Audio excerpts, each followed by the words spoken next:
What's up, you guys? It's Tori Wilson here, and I bet you anything you want to kiss this belly right here. I bet you want to kiss it. I got you. All right, listen, you're on Just Alyx. Just Alyx is all about wrestling reviews. If you want the best wrestling reviews, subscribe, click the bell, do whatever you got to do, like it, and keep coming back, okay? Daisy and I would really appreciate it. Cheers.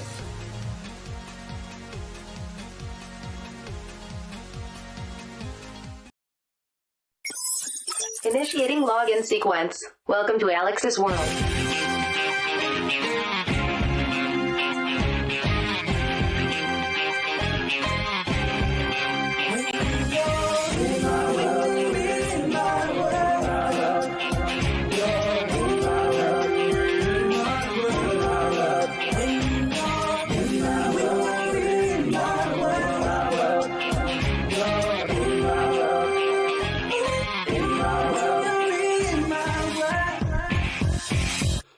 Hello all, and welcome to Alyx's World, a safe space for wrestling fans like you. I'm your host, Alyx, Just Alyx, and this is my AEW Dynamite review, March 8th, 2023.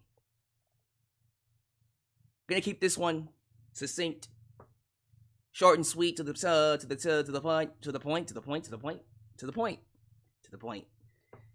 Wardlow took on Powerhouse Hobbs in the main event. 24 hours ago, he was robbed. Someone broke into his car, took all of his belongings, including his ring gear, and the TNT championship, the one you saw tonight, apparently was a new title. He had to find a way to the arena. Luckily, he's in California, so maybe he got someone to drive him there, Uber. He found a way to get there. So when I first heard the news of Wardlow getting robbed, I was of the impression that it was real. Matter of fact, the way it was presented, it looked legit. I still kind of feel it is. And if you guys don't mind, I want to go ahead and show you the video here. Those of you who don't have Twitter, I can quickly pull it up for people to see, because yeah, it was all on social media. I think AEW did in fact play it, but for those who didn't watch the show, this is what we saw on Wardlow's Twitter. Well, thanks to the person who broke into my rental car and took absolutely everything from me. My TNT title, my gear, my boots, my whole life were in those bags. I don't know if this means I'm going to have to beat the shit out of Hobbs in these clothes I'm wearing right now, but one way or another, I'm going to make it to Sacramento, and we're going to get this shit done. Whoever did do this, better thank God that I didn't catch you in the act, because your jaw would be as shattered as this glass is. So, as you can imagine, this hit the wrestling news. People sitting there, condolences, feeling sorry for him. And we're all just sitting here going, man, that is awful. Like, what type of asshole? What type of piece of garbage? No matter if you like the guy or not, why would you break into his car, violate his personal space, vandalize his own vehicle? And I was like, man, this guy can't catch a break. Then I hear and see this tweet from QT Marshall. Boy, I wonder who broke into Wardlow's car.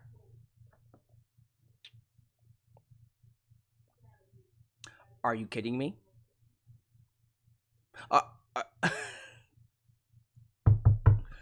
Are you kidding me? Now, let's pause for a second. I don't know if this is a situation where, yes, someone actually broke into his car and they're turning it into a storyline. That could always be the case. But the optics of it. They played the footage on the show. You had QT Marshall tweet about it, come out.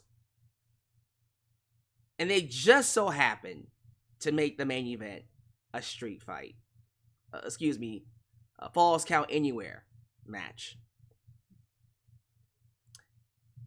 There's a side of me that feels like we got worked.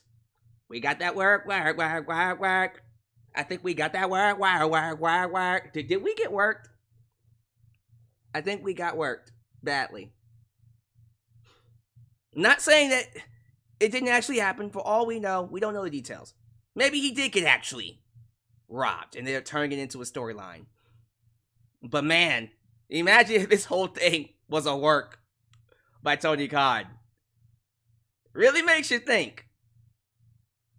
We'll get into that at the end of the review, but we do have some news coming out of Fightful today. Brian Cage, the Machine Brian Cage, apparently is leaving AEW soon. It's looking like he is on his way out. He wants to try his luck at free agency. Oh, and by the way, he might be having talks with WWE. Because apparently, WWE is interested in bringing him in, based off of what Fightful Select has reported. So we'll quickly touch on that before we get to the actual show. And then when we get to Dynamite, honestly, I'm not going to talk about the whole show. I'm going to quickly run through some stuff. I want to hit on maybe 3 things.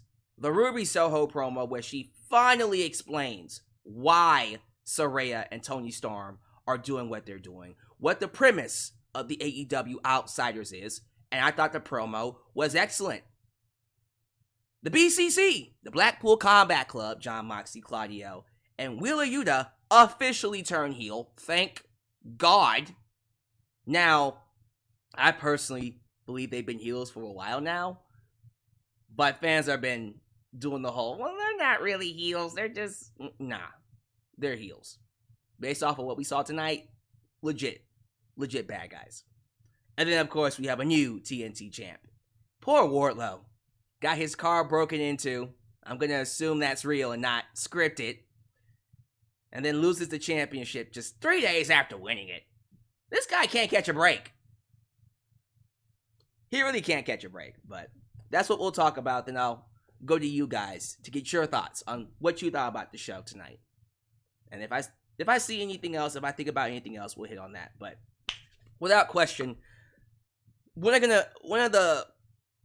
those shows that you can see is being used to set up the future, but in terms of it being like a groundbreaking, oh my god episode, it was an episode.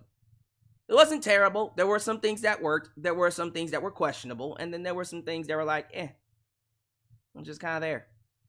But let's not waste any time. Let's get right to it. If this is the first time you're watching me, do me a solid favor. Like the video, subscribe, and click that bell to catch all of my content when it comes out. While you're at it, help expand the brand by doing the following things. Join the membership. Click that join button and get the opportunity to request a video of your choosing, whether it's a live reaction, a hot topic, or review, past, present, or future. Also, don't forget to give thanks, hit that super thanks. If you would like to donate after the fact, you can. Also, like me on Facebook, follow me on Twitter, just Alex Central. Give me a follow on Instagram, give me a follow on Spotify, and give me a follow on TikTok for I am the tickest of the talkest.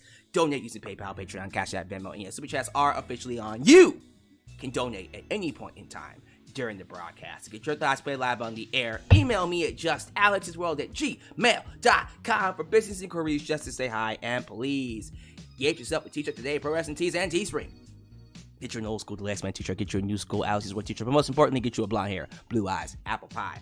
My America, cause it's the remix. The remix t-shirt made by Itch, Genox, and Firestar Heart. All this down below in the description box. Let's do some shout outs. We'll get to the sponsorship afterwards, and then we'll get right to the review. Thank you all so much for being here. Please show some love to the moderators. Ultra, Shine97, Firestar Heart, All Eyes Demi, New Japan Pro Wrestling Girl, Big MGM, and of course, Khalil does everything. Everything! oh, everything, who help keep this a safe space for wrestling fans like you. Also, be sure you guys like the video. It is imperative that you guys hit that like button, because the more you like the video, the more opportunities I will be given to be recommended here on YouTube, ladies and gentlemen. I see some super chats waiting in the wings. That's why we get to them first. And then, of course, we'll hit up the rest of the crew.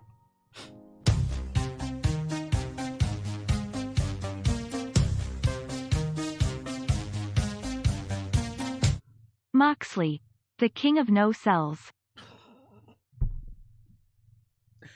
That man went through a grueling, perhaps the most gory AEW match I've seen in a long ass time. He shows up tonight with nothing. No bandages, no staples. He's just 100%.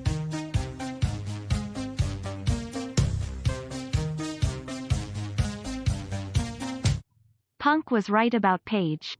Going to throw up now. Wow. Why'd you say that? What makes you say he's right about Paige? I'm curious about what he went there with that one. Why you went there. Let's get to the shout outs. Thank you to the following people for being here, because you could have been anywhere else. You chose me. So I'm always going to be grateful. Nintendo Porn Company Conspiracy, Richard Atkinson, Juan Orozco, Nate Klein. I also see Higurashi, YouTube member Higurashi. Okay, I'm glad Powerhouse Hobbs won, but just some little constructive criticism. It should not have ended the way, or in that way. They should have booked him like a monster. Try to proofread that one. Why did he need QT Marshall? Well, there's a storyline reason for that, and the storyline reason is QT Marshall owed him one, which we'll get to when we talk about the main event. Back to it. We got Anthony White, Simply Deep, 1985 WWE fan, 2000 Geo. That's a new one. Welcome, sir. ZSP 111, Seaback 66. I think I also see Valhalla Erickson, who donated the 2 super chats that you saw before. Good to have you here, Valhalla. I think I see from Browntown, Mr. Robert Brown, Minako 42, Roberto Chavez. Welcome here, Mr. Roberto Chavez. Road Punk, Gen X 86, 87, 68, 87. I don't know why I said 86. Can't read.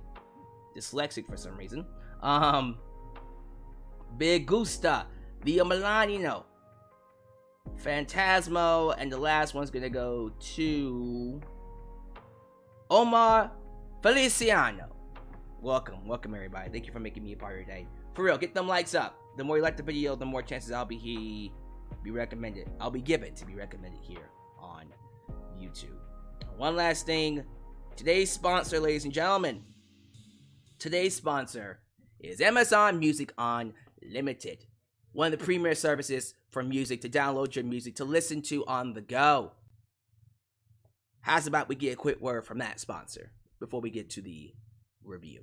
Today's video is sponsored by Amazon Music Unlimited, featuring 70 million songs and thousands of expert playlists. With Amazon Music Unlimited, you can listen to any song, anytime, anywhere, on all your devices. Smartphone, tablet, PC, Fire TV, and even Amazon Echo. Today, if you sign up using the link getamazonmusic.com, just Alyx, you'll get a 90-day free trial that you can cancel at any time. Following that, you'll be paying a small $7.99 that includes no ads and no interruptions. Take advantage of this opportunity today using getamazonmusic.com, just Alyx, in the description below. All right, let's open things up with some wrestling news. Again, this one comes straight out of Fightful Select. Brian Cage is reportedly interested in exploring free agency and could be leaving AEW soon, according to Fightful Select. It says here, AEW and Cage have agreed to work together through the end of March 2023. until the Ring of Honor, Supercard of Honor pay-per-view. Afterward, he will be free to negotiate with WWE, who reportedly have shown interest in bringing the Machine into the company. Now check this out. A contract extension was offered, but no word on if Cage will pick it up. So now comes the question. Should he pick it up? Should the Machine stay in AEW? Or should he explore other options? Should he test the waters elsewhere? Whether it's WWE, at least negotiate with WWE, or perhaps go to a different company. I can't believe I'm saying it. I was hoping we would see more Brian Cage in AEW. I was thinking, since we were seeing him on TV a lot more, that Tony Khan finally woke up and saw what he had. I've said it before. Brian Cage is a main event player. You can knock him for his microphone skills all you want. That is literally the only thing that he's missing. He's okay on the microphone. He's not terrible. He's just passe, okay. If that literally is all he's missing, give him a mouthpiece. I've been said, bring in his wife, Melissa Santos, the former ring announcer of Lucha Underground. You could have brought her in to be his personal speaker, and of course, be his personal ring announcer. Would have been nice. Now watch WWE do that. I guarantee you, if you go to WWE, they're going to bring in Melissa. They have to. Oh my God. If you bring in Brian Cage, you better bring in Melissa Santos. Anyways. That hot ass. Anyways. Yeah, I just never understood why he wasn't pushed as hard as we all know he should have been. Like, the only thing he won that was noteworthy were those Ring of Honor trios titles. That's it. That's it. Couldn't be bothered to win anything else? Wow. Maybe that's a result of having a loaded roster. Regardless, you have a talent here that could be, and that is, a main event player anywhere else.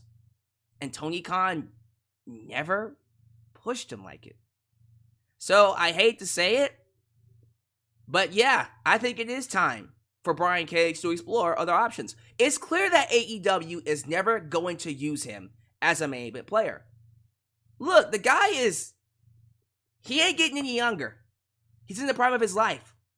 He has the opportunity to go somewhere. I say he should. Who knows? For all I know, he walks right into WWE, they give him a world title match. Psych. It's not going to happen. But anything's possible. I can see him starting on NXT first, which is, look here. NXT's going to need somebody when Braun Breaker moves up. When Braun Breaker and Carmelo Hayes moves up, they're going to need somebody. Brian Cage is that dude. You bring him in with Melissa Santos, you got my interest. I know that for sure. But yeah, honestly, I don't see AEW making use of him. They don't even use him in Ring of Honor.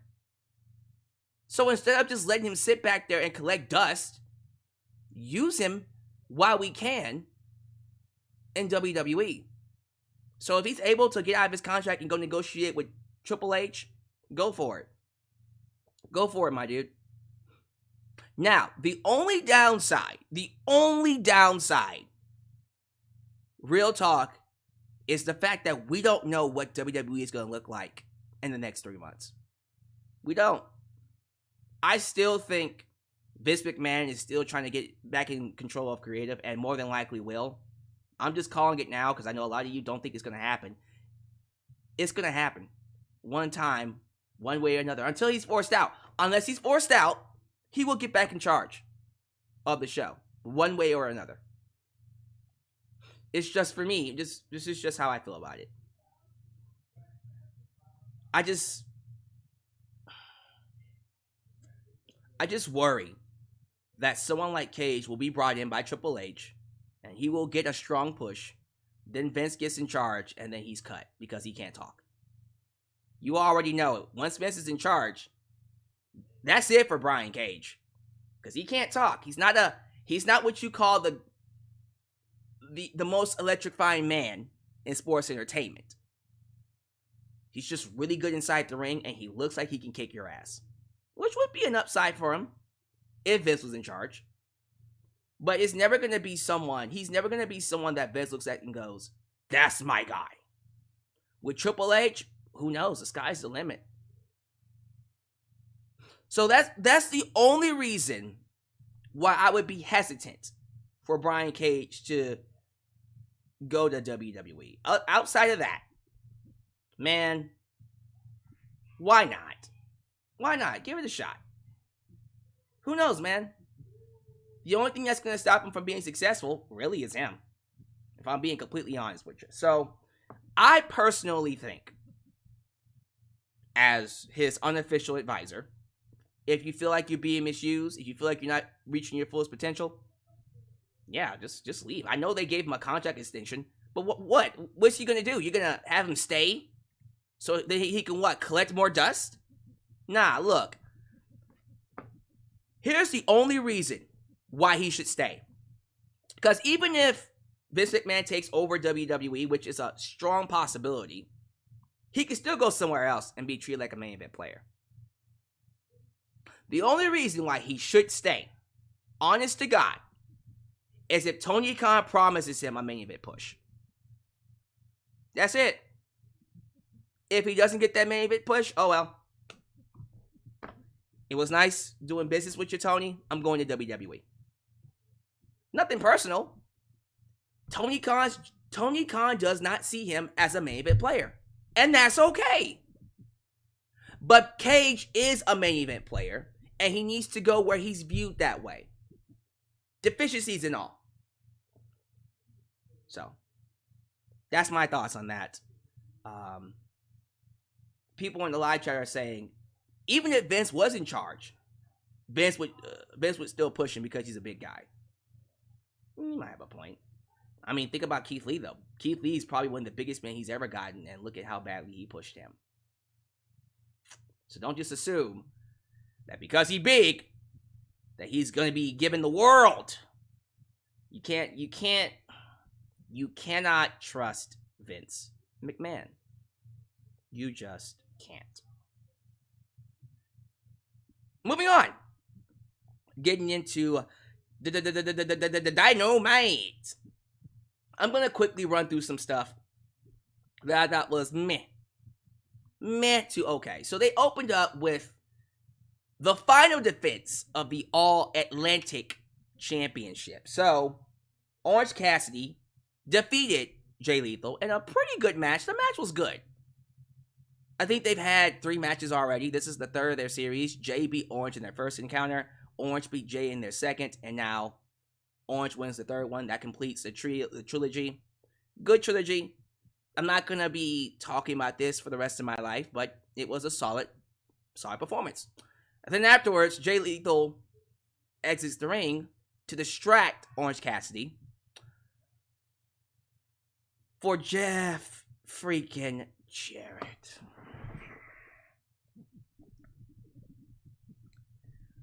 Where's OTRS when you need him? Assume Jeff Jarrett. You know, I'm not going to do it. That's his thing. Look, Jeff Jarrett, you have a roster full of young, hungry talent. Brian Cage over here wants to leave, and you're going to give Jeff Jarrett a shot? What are you doing? I'm not going to take away anything in terms of his ability inside the ring. He clearly looks good for his age. All right? He's probably really good backstage. I'm pretty sure he's a nice guy, and he clearly has a love for the business. I ain't got nothing against that, but goddamn. Really? Jeff Jarrett? Damn. It's really upsetting for me because, again, all these people currently in AEW that are hungry, begging for TV time, and you decide to give Jeff freaking Jarrett a shot at the TNT title. I got people saying, well, it's clearly going to be a short match. It's not like Orange Cassidy is going to lose the belt. That's not the point, man. We really gotta do better. We really, really have got to do better at giving these young, hungry talent more TV time. I'm not gonna sit here and tell you that, that Jeff Jarrett and Orange Cassidy can't have a good match. And I'm not even saying they won't have a good match. But no one wanted to see Jeff Jarrett! I'm pretty sure OTR Essential will do a much better rant than I did, but that's annoying. Sorry, I was just like, really? That's what we're doing? Really? I will say this. I am proud of Tony Khan for one thing. I'm not happy with him for giving Jeff Jarrett a title match, but I am happy about one thing. He made it official. The All Atlantic Championship will no longer be a thing because he has upgraded or leveled up the title to now the International Championship. The title got a name change. It is now the AEW International Championship. This is an announcement made by Tony Khan. Now, if you guys remember, I did a video on the All Atlantic Championship. I said in that video that the name made no sense because a lot of these championships, a lot of the countries that was being shown on the championship were not in the Atlantic part of the ocean. It would have made a lot more sense to call it the International Championship from day one.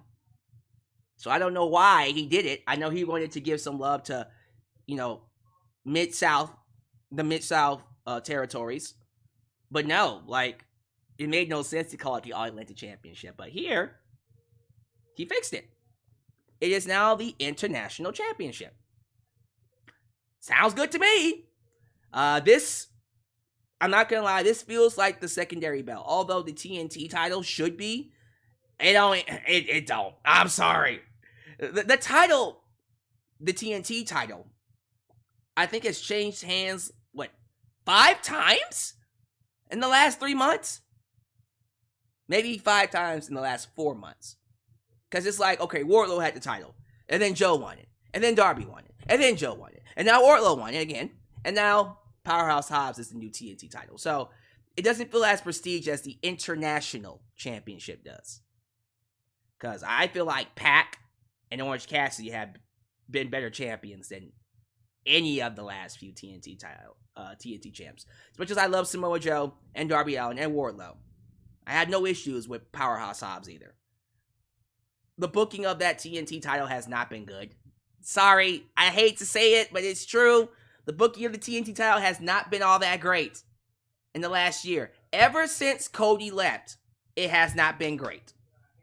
That thing has been flip-flopping, got no TV time, and then flip-flopping again. So to me, the International Championship feels more important, which is saying something. But there you go. It is no longer the All-Atlantic Championship. It is now the International Championship title. Give me your thoughts about that. How y'all feel about it? Someone just asked, do I think Miro will be coming back to challenge for the TNT title? At this point, you might as well. We need somebody to bring some prestige back to that title. I would. Okay, let's move on to a couple of other things. Ricky Starks had a promo. He's all about what's he going to do next, where he's going to go next, and then he gets attacked by Juice Robinson. A Bullet Club graphic appeared, and he got attacked by Juice Robinson. So, is he going to New Japan Pro Wrestling? What was that? I have no idea what that means, but a feud with Juice Robinson? Really? A feud with Juice Robinson? Okay. If that's what y'all want to do, go for it. I'm not going to argue against it. FTR is still over, like Rover. They came out, got a big pop from the crowd. Cut a promo, an excellent promo on the Guns. Basically saying we could not sit home while you guys disrespect the tag team division and those tag team belts. Top guys out. We're setting up their feud. Sounds good to me. Can't wait for it. The Jericho Appreciation Society defeats AR Fox Top Flight. Solid match. Afterwards, they get confronted by the Elite. Kenny Omega, and the Young Bucks. And all six of them get confronted by the House of Black, who comes out and says, you all can get some. Y'all want the smoke? You all can get the smoke next week. So now it's a 3-way trios match. And Winnipeg, Canada, next week. Jesus Christ almighty. That's going to be crazy. I'm trying to remember if there was anything else. The Acclaimed met up with 2.0 backstage. Apparently, they're going to be in a feud with them. All right, not much else to say there. Just quickly going back through it. We'll talk about Hangman Page when we get to the heel turn. And then the main event, we'll talk about that last. All right, if I skip over anything, just let me know. I think we can go ahead and get to the women's segment. That being Ruby Soho finally coming out and explaining what the hell is going on with Saraya and Toni Storm. Because that's been my biggest issue when it comes to this heel turn. Because when Saraya and Toni Storm turned heel, I said to myself, great, I'm digging it, I like it, but why? You know, it's like, why did they turn heel? What was the point of all that? What's going on here? What is your premise? What is your plot? What is the story? What is your plight, women? What's going on here? We're just doing AEW outsiders versus AEW originals, if that's what you want to call it. Okay, well, what do both of them represent? And so when Ruby Soho turned heel on Sunday, I was interested. I was like, all right, that's an interesting choice. I was hoping that Ruby would be one of the good guys, but it makes more sense for her to be a heel based off of her promo. So finally, we got an explanation from Ruby Soho herself. Why exactly does Saraya, does Toni Storm, and now Ruby Soho hate the AEW women's division? And this promo was fabulous. Absolutely fantastic. This is why you give Ruby Soho a microphone. One of the biggest issues I've had with AEW is the fact that they don't maximize these people's strengths. Ruby Soho is good inside the ring. You can argue here and there that she's been a little inconsistent, but for the most part, her strength is the microphone. That's what she's good at. And this promo proved it. This promo was, god damn, this promo was good, man. Like, just to kind of go through what she said, I'm not going to go word for word on what she talked about, but essentially, Ruby Soho says Toni Storm and Saraya were outcast from day one. Ruby was disrespected by fans, cheering her every time she lost. They cheered when Britt Baker beat her at Arthur Ashe Stadium 2021, and they booed her when she beat Chris Statlander in 2022 for the Owen Hart tournament. Just like they cheered when Britt Baker beat her in the finals. Disrespected.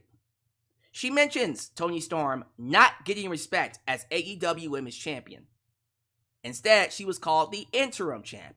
And then when she lost the belt, then they recognized her as Women's Champion.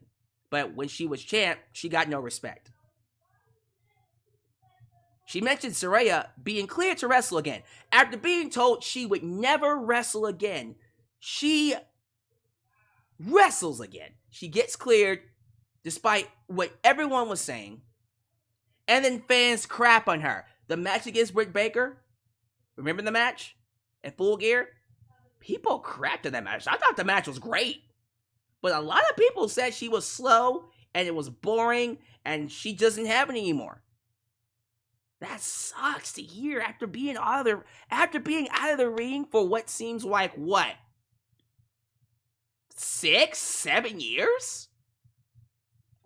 Probably 7 years, 6, 7 years. She comes back finally and the fans give her the opposite of what Bryan Danielson got, of what Edge got. They cracked on the match. So you take all of that, and then Ruby says, this division was built on a broken foundation by entitled little shits. And we are here We are here to rebuild it.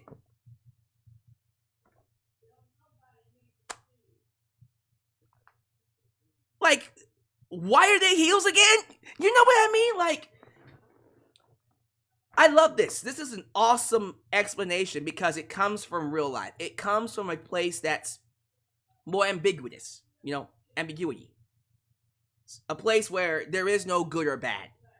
You kind of have to give them credit. You know, it's a place where you can sympathize with their plight.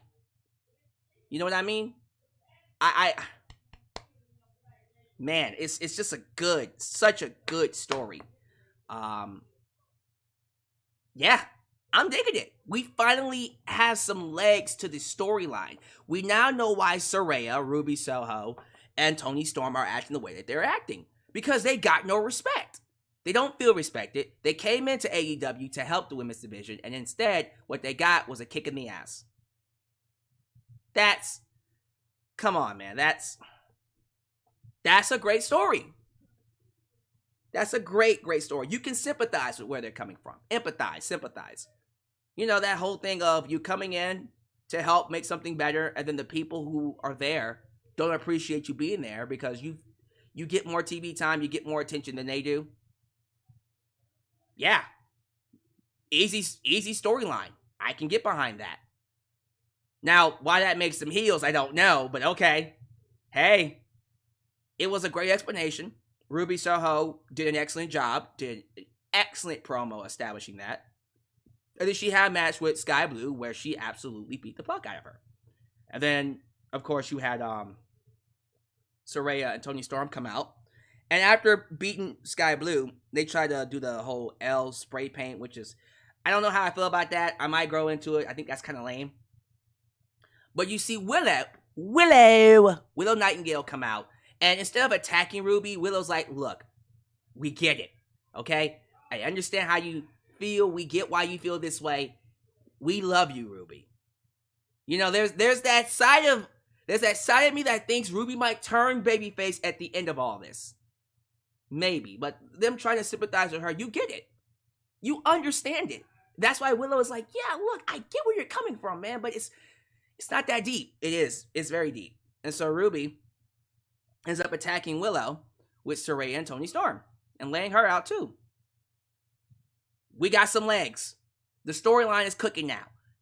So now, I gotta hear from the good guys. Because quite frankly, I'm on the side with Ruby, Saraya, and Toni Storm. I'm sorry. I know I'm not supposed to be. I'm supposed to be rooting against the AEW originals. But I agree. Like, y'all were rude to... Y'all have been so goddamn rude to Saraya and Ruby on social media. Like, real talk, fans have been fucked up when it comes to Saraya and Ruby. These two women have actually been coming in to help the division. They've got nothing but hate since they got here. So I relate to that. The heel turn might not actually be a heel turn. They might actually be the baby faces here. It might be a Bret Hart situation where they're only heels to AEW fans. I'm just joking. They're heels, but you can sympathize with them. So, yeah, I'm excited. Apparently, this is leading to Blood and Guts. I don't know how many women are going to be in it. I can assume it's going to be a 5-on-5 situation. Might be 6-on-6. If you do 5-on-5, Athena, Serena Deeb are easy picks to be in that match. If you want to add one more, maybe Mercedes. Not saying you can get Mercedes, but you could. And then for the originals, oh god, there's so many. They already have Willow in there, so Britt Baker, Jamie Hayter, Willow. I guess you can do Hikaru Shida. You could do Rio. You want to do Riho? Or do you want to do Chris Statlander? I think Chris Statlander makes the most sense now that we got Ruby involved. So Chris Statlander. And then one more. Man, that could be anybody. Quite frankly, you could do Riho. You could do Nyla Rose. You know who I want? I want Jade Cargill. I want Jade Cargill involved in this storyline. You gotta get Jade in this. It makes no sense not to have Jade Cargill in this storyline. She is literally the definition of an AEW original. They should go to her. Jade Cargill in this storyline would be phenomenal. Man, I'm excited. I'm super excited. And you could, if you really wanted to, what I would do, if you want to bring in Mercedes, you can have Mercedes beat Jade Cargill, and then that's the connection to bring those two in. Yeah, like, you ungrateful bitches are not happy that we're here. Well, okay, now we're going to take our position, and we're going to reestablish the division. I think it's a great storyline. I would love to see where this goes. Now, outside of the L, which I think needs to be changed, very bad, the little loser thing, because that's not working for me. This might end up being one of their best storylines in terms of the women. Real talk. Nickname Super Chat champion Nickname I gave me a list of women. He says Willow Nightingale, Chris Statlander, Britt Baker, Jamie Hayter, and Thunder Rosa versus Toni Storm, Ruby, Soho, Saraya, Athena, and he has a question mark. That could be Mercedes or a Serena Deeb. If you want to do 6, I don't mind. Thunder Rosa, and of course, Jade Cargill would be nice, but we'll see. I really want Jade Cargill in this, though. Real talk, I want Jade Cargill in it, but we'll see. Yeah, that freaking blood and guts match is gonna be insane. Insane in the membrane, if you know what I mean. So yeah, that was excellent. All of that was great. So I'm excited to see what they do with that. Give me your thoughts. Like, are you excited? Are you more excited for this now? Since we have an explanation for why the AEW Outsiders are a thing. MJF and Bryan Danielson, 3 days after having what I think and still think is the greatest Iron Man match of all time. At least for my generation. I haven't seen a better Iron Man match yet. I might end up seeing it. But right now, the greatest Iron Man match I have personally ever seen was Bryan Danielson versus MJF. 60 minutes. So good. They both cut promos after their match, and it was shown on Dynamite. MJF essentially saying that he's going to have a bar mitzvah next Wednesday, calling himself the devil, and calling himself the best in the world. Bryan Danielson, however, cut a different promo. We see an emotionally distraught Bryan Danielson recount the moments leading up to him tapping out to MJF at Revolution. He talked about how he prided himself on fighting to the death. But the moment he realized he couldn't feel his arms or legs, he thought about his kids. And he thought about what Max said. He thought about Mike saying, you put wrestling before your family. And that's what made him give up. He gave up so he can still be a father to his children. And then he ended the promo saying, it's time for me to go home. God damn. Give Daniel Bryan his props. God damn.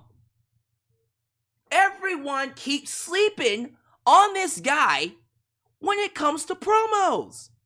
Daniel Bryan, Bryan Danielson, whatever you want to call him, is one of the best all-around wrestlers ever.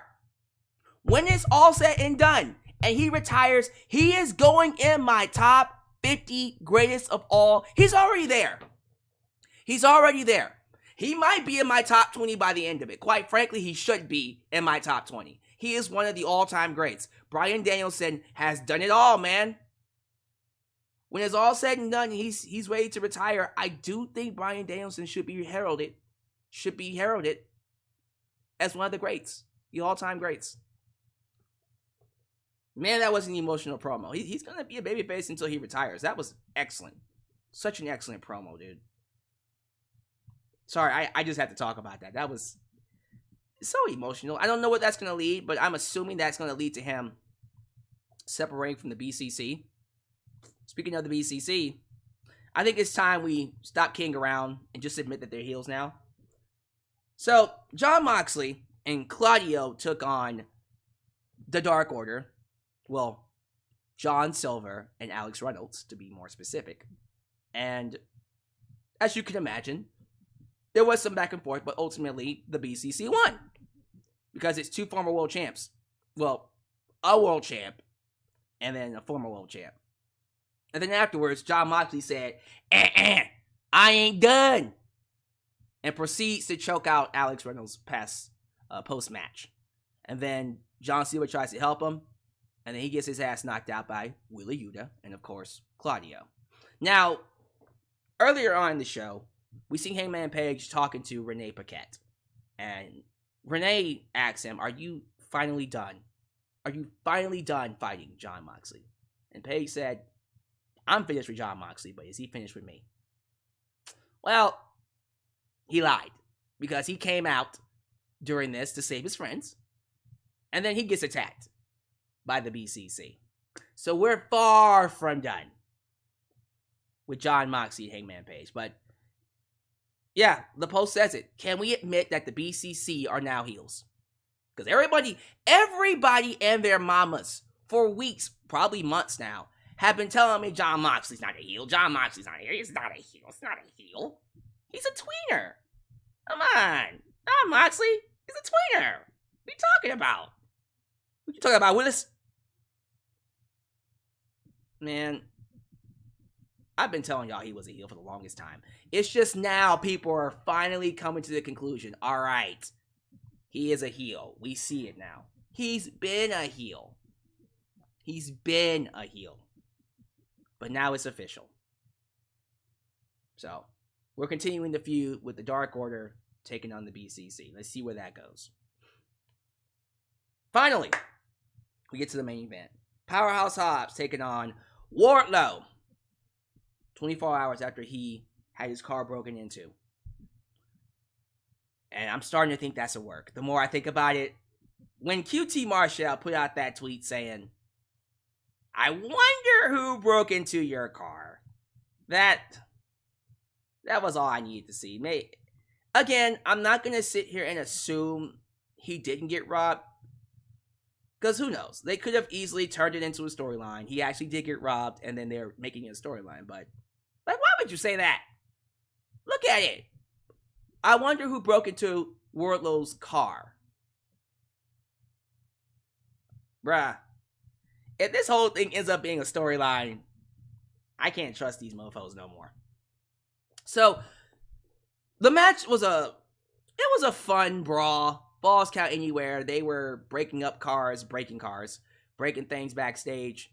And we go to the stage. We see Powerhouse getting ready to be powerbombed off the stage. Because, Powerhouse can't really deal with them symphony powerbombs. I even saw a swanton through a table, which looked really nice. Wardlow's too big to be doing swantons, by the way. But he looks good doing them. So, Wardlow goes to powerbomb Powerhouse Hobbs off the stage. And then QT Marshall comes out and attacks Wardlow. Hits him with a chair. Now, I'm thinking Samoa Joe is going to come out and cost him. No, QT Marshall did it. He does it. Which allows Powerhouse Hobbs to pick him up. And then they do a double powerbomb off the stage through some obviously padded tables. It was an obviously padded area. It looked fake. Almost as bad as when Chris Jericho fell off the cage and he fell through some padding. It looked bad. It looked really bad. It did. Sorry. But it doesn't matter. Because at the end of the day, what really matters is that I feel someone who deserves to be champion became champion. Ladies and gentlemen, I am proud to announce your new TNT champion is Powerhouse Hobbs. Let me find a better photo. I'm not a fan of that photo. That one looks very bad and not the best quality. Let me see if I can find a better photo, better quality photo. But yeah, Powerhouse Hobbs, ladies and gentlemen, is your new TNT champ. You best believe I'm happy. I think we're all happy. Is this a better photo for me? That is a much better photo. Look at the quality. So much better. Now, yeah, man, this is long overdue. This is one of those talents I was getting worried about. I was sitting here going, are we just never going to give him some time? And they gave it to him. Powerhouse Hobbs is your new TNT champ. I'm happy about it, man. This is great. Now, the addition of QT Marshall, I don't know about. But storyline-wise, it makes sense because last year, Powerhouse Hobbs helped QT Marshall take out Ricky Starks. And QT Marshall told him, I owe you one. So, long-term storytelling. Haphazardly done, sure, but still long-term storytelling. QT Marshall helped him win the title. Personally, I would have rather Powerhouse Hobbs beat him clean. But I guess you gotta protect Wardlow. Especially if Wardlow is gonna lose the belt 3 days later. Yeah, I guess that's what you gotta do. As much as I like Powerhouse Hobbs as champ, I don't like the fact that the TNT title is being hot potato as much as it is. And listen, WWE, WWF, we're hot potatoing, easy for me to say, hot potatoing the title back in the Attitude Era. But they didn't do it as often as AEW has done with that TNT title. Jesus Christ almighty. Because think about it this way. Since Cody lost the belt to Sammy Guevara, Scorpio Sky won the belt, and then Sammy won it back. And then Scorpio Sky won the belt again, and then he lost it to Wardlow. And now Wardlow holds the belt for what? 5 months? But doesn't defend it up. He doesn't really defend it all that much. He didn't even defend it all out. And then when he defends it against Samoa Joe and Powerhouse Hobbs, Samoa Joe wins it. And then Samoa Joe loses it to Darby Allin. And then Samoa Joe wins it back. And then Wardlow beats him for the title. And now he drops it to Powerhouse Hobbs. It's like, goddamn! This belt's been... Everybody's getting to hold this belt. Keep in mind there's only been 2 international champions, AEW international champions. There's been like... Jesus Christ. Like Sammy, Scorpio, Wardlow, Samoa Joe, Darby again, and now Powerhouse Hobbs. What is that? 6? In the last year? Jesus Christ almighty. I don't know how I feel about that. Like, everybody's getting to hold the title, but you know what? I'm still happy for Powerhouse Hobbs. He's a great talent. I'm glad he's getting a chance to shine. And I hope he continues to get the respect that he deserves. You know? But I don't know. Like, I'm happy that he's champ, but at the same time, I don't like what we're doing with Wardlow, my dude. Like, can Wardlow get some love, please? Some love. You know what I mean? I don't know. But that's just me. I don't like it, but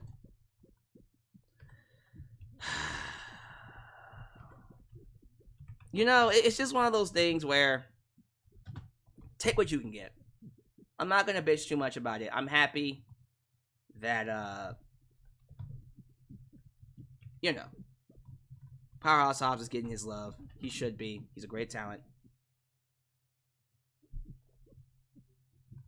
But what can you do? You know, take it what you can. Take what you can. How long he'll hold the belt, I don't know. With the way things are looking, Wardlow might win it right back. If I'm being honest with you. You want me to be completely honest with you, I can see Wardlow winning it right back. But them the breaks, you know what I mean? Take what you can get. I'm going to enjoy it while I can. If it was up to me, the next person that should compete for that TNT title is Miro. Can we just put the belt back on Miro? Because no one else seems to make this thing work. You know what I mean? I would just put the belt back on Miro. That's just me. That's what I would do. Y'all may disagree, but I feel like that's what needs to happen. You know what I mean? But give me your thoughts. Give me your thoughts about how you feel about this. Someone just said Powerhouse Hobbs versus Ricky Starks. I'd be cool with that too. Yeah, Ricky Starks should win that belt. That would be nice if that was the direction they want to go in, but who knows? All right, give me your thoughts down below. How y'all feel about this? How we feeling about this, ladies and gentlemen? All right, so let's go ahead and end things with a little live chat party. We had people in the live chat. Don't worry, I don't know what's going on with the live chat here. Yeah, see. But I'm very curious to know what y'all feel about the show. Did y'all like it? Did you agree with what I had to say? Did you like the women's segment? Did you like Ruby Soho's explanation? How'd you feel about Powerhouse Hobbs becoming champ? Are you excited for the BCC being heels? Let me know. Someone said I need to update the championship banner. That will be updated on Friday, because Jesus Christ. Matter of fact, let me message Jay Knox to tell him to update it. I apologize about that, y'all. I don't know what to tell y'all. But they be changing these belts very, very fast.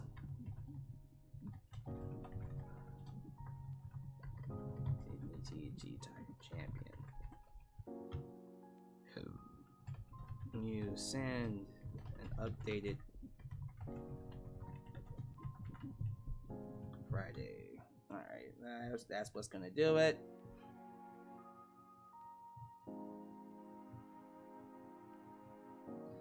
Let me see here. The hell?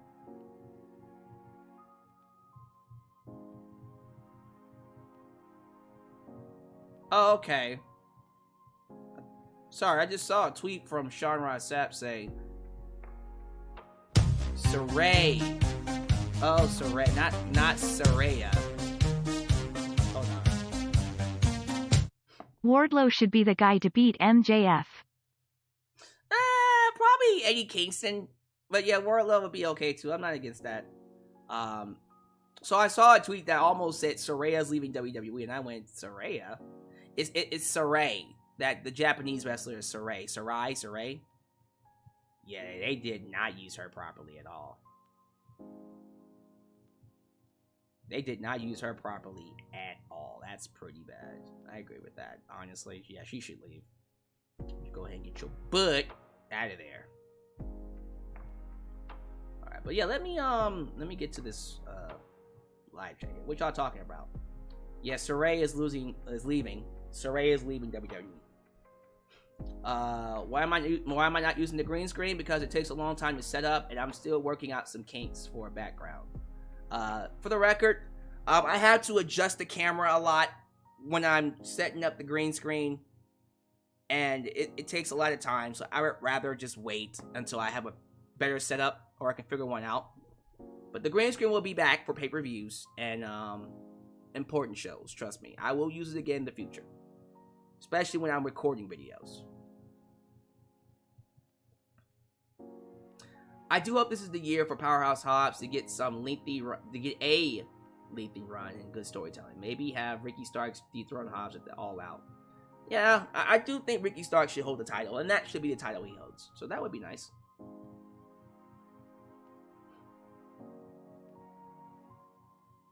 Three-way next week. Yes, that's gonna be nice. For the triple threat. The trios titles. Danielson is one of the best wrestlers that people love for years as a main global name. Van Ruby, but I understand.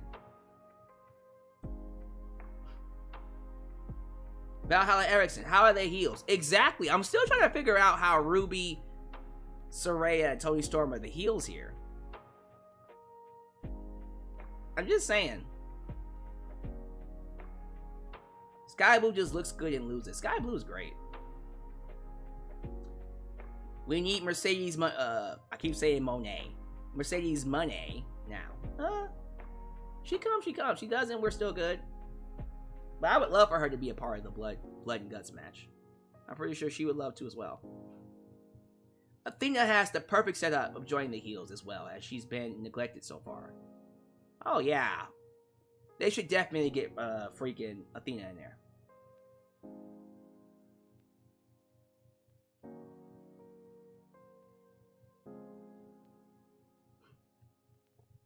Black Star 15. Oh my god, Alex, please stop that. It's not. When WWE did the same exact goddamn thing, I know it's the best match in AEW, but it's not the best match of all time. Are you upset that I said Bryan Danielson and MJF is the best Iron Man match? Why does that bother you? Why does that bother you so much? Why does that bother you? Why can't you just be okay with me saying that? You don't have to agree with it. I don't understand why people do that. Like, don't stop saying a match is the best match. It is. It's subjective anyways. Wrestling is subjective. When I say it's the best match, is the best match for me. You don't have to agree with it. That's the best thing about wrestling.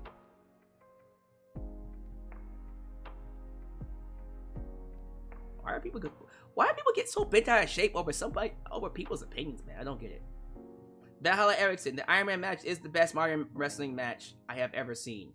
It's the kind of match aspiring wrestlers should look at and study. Thank you. Thank you for agreeing with me. You don't have to agree with me, but for those who do, I appreciate it. The fans were cheering more babyface stats that can win matches like a superhero in the ring instead of people like Ruby Soho as a push to the side talent. Not quite sure what you was trying to say there, but thank you for that. Dawson Chatham. It is the best Iron Man match. That's pretty accurate. Okay, so I'm not crazy when I say it's the best Iron Man match if other people agree with me.